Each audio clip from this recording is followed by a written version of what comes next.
চারিদিকে বিশাল বড় বাগান, বিশাল বড় বাগান দেখেন, বিশাল বড়, চারিদিকে বিশাল বড়। কষ্ট করে দেখেন, এই যে একটা আনারস দেখেন খুবই ছোট, এই আনারসটা খুবই ছোট এবং এই আনারসটাও খুবই ছোট। হ্যাঁ, আল্লাহ, আনারসটা দেখেন যখন খুব ছোট থাকে এটা দেখতে কত চমৎকার লাগে। তো তারা এই গাছগুলো সব একসাথেই লাগানো, বাট এটা প্রকৃতির যে সার আছে, মাটির যে সার আছে ওখান থেকে এটা বড় হচ্ছে, যার কারণে এই আনারসটা, কিছু আনারস তাড়াতাড়ি বড় হচ্ছে, কিছু একটু পরে বড় হচ্ছে। এটা হচ্ছে তাদের গুণাগুণ। তো আমরা এটার বিষয়ে একটু কথা বলবো। আমি এই বাগানের, এত বড় বিশাল একটা বাগানের যিনি মালিক, ওই ভাইয়ের সাথে একটু কথা বলবো। সো আসসালামু আলাইকুম, সাইদুল ভাই কেমন আছেন? আলহামদুলিল্লাহ, ভালো আছেন? আলহামদুলিল্লাহ ভাই। সো আমি এই এরিয়াতে অনেকগুলো বাগান দেখেছি, এই এরিয়াতে অনেকগুলো বাগান দেখেছি এবং মোটামুটি একটু বোঝার চেষ্টা করেছি। বাট আপনার এই বাগানের মতো সুন্দর এবং আপনার বাগানের যে প্রধান বৈশিষ্ট্য যে মানুষকে মানুষকে খুব ভালো একটা ফল যাতে পায়, সেটার ঐতিহ্য আপনি ধরে রাখার চেষ্টা করছেন এবং ধরে রাখছেন।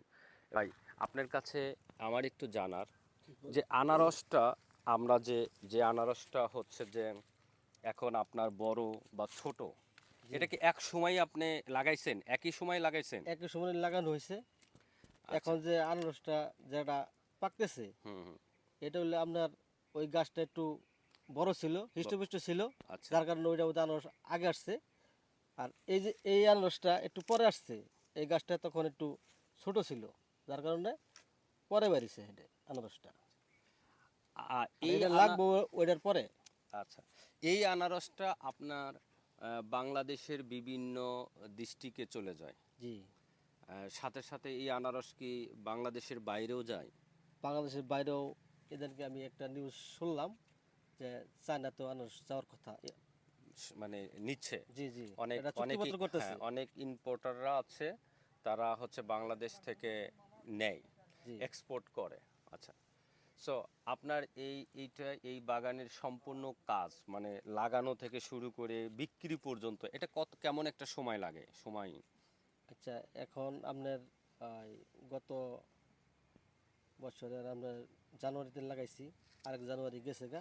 আচ্ছা এখন আপনার হলো জুলাই মাস, আচ্ছা। এখন বিক্রি করা যাবে তার মানে মোটামুটি মোটামুটি একটা 18 মাস আর কি। অনেক একটা সময় নেয়, জি জি 18 মাসের মতো একটা সময় নেয় দর্শক। এটা একটা ব্যয়বহুল সময়, অনেক একটা সময়, এবং এর আবার যখন পিছনে লাগাইছিলাম তখন এটার সাথে সাথী ফসল আপনার পেঁপে করছিলাম।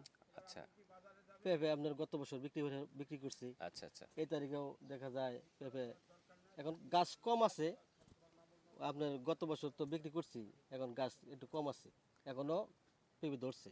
আচ্ছা, তার মানে এইখানে একটা মেসেজ, মানে আমি এই ভাইয়ের মাধ্যমে দিতে চাই, মেসেজটি হচ্ছে এই আনারসের গাছটার উপরে কিছু গাছ ভাইয়েরা দেয়, অনেক সময় পেঁপের গাছ লাগায় বা অন্য কোনো গাছ থাকে, যে গাছের নিচেও আনারসের গাছটা হয়। তার মানে আনারসের গাছের উপরে যদি ছায়া থাকে তাহলে গাছের জন্য কোনো ঝামেলা হয়? ছায়া বেশি থাকা যাবে না, রোদ লাগতে হবে মাঝখানে মাঝখানে, আচ্ছা, রোদ লাগতে হবে মাঝখানে মাঝখানে। তাহলে যাই হোক, এটা অনেক, যাতে আলো বাতাসটা পাওয়া হ্যাঁ, যায়। এটা মোটামুটি অনেক মানে ব্যয়বহুল, কেমন টাকা পয়সা মোটামুটি কেমন লাগে? ব্যয়বহুল তো আগের তুলনায় এখন আপনার একটু সার বেশি? কীটনাশকের দাম বেশি, একটু বেশি। আচ্ছা বেশি আগের তুলনায় বেশি। আচ্ছা, যাই হোক, আগের চেয়ে মোটামুটি এখন হচ্ছে যে এইগুলো এখন সব কিছুরই মানে আগের তুলনায় অনেক দাম, অনেক অনেক বেশি। ব্যয়বহুল। তারা ভিজিট করে দেখে শুনে আনারস নিতে পারবেন। কারণ হচ্ছে যে মধুপুরের আনারস আসলে একটা নামকরা আনারস, এবং তার মধ্যে সবচেয়ে বিখ্যাত হচ্ছে আনারস, হচ্ছে এই জায়গার আনারস। ভাই, এই জায়গাটার নামটা যদি একটু বলতেন। এই জায়গায় মধুপুর উপজেলার বেরিবাইত ইউনিয়ন, প্লটপাড়া গ্রাম, প্লটপাড়া গ্রাম, মধুপুর হচ্ছে উপজেলার উপজেলার। বেরিবাইত ইউনিয়নের। তো ধন্যবাদ ভাই, আপনার কথা অনেক ভালো লাগলো এবং জি, ভালো ধন্যবাদ। থাকবেন, দোয়া রাখবেন ইনশাল্লাহ আমাদের। আলহামদুলিল্লাহ।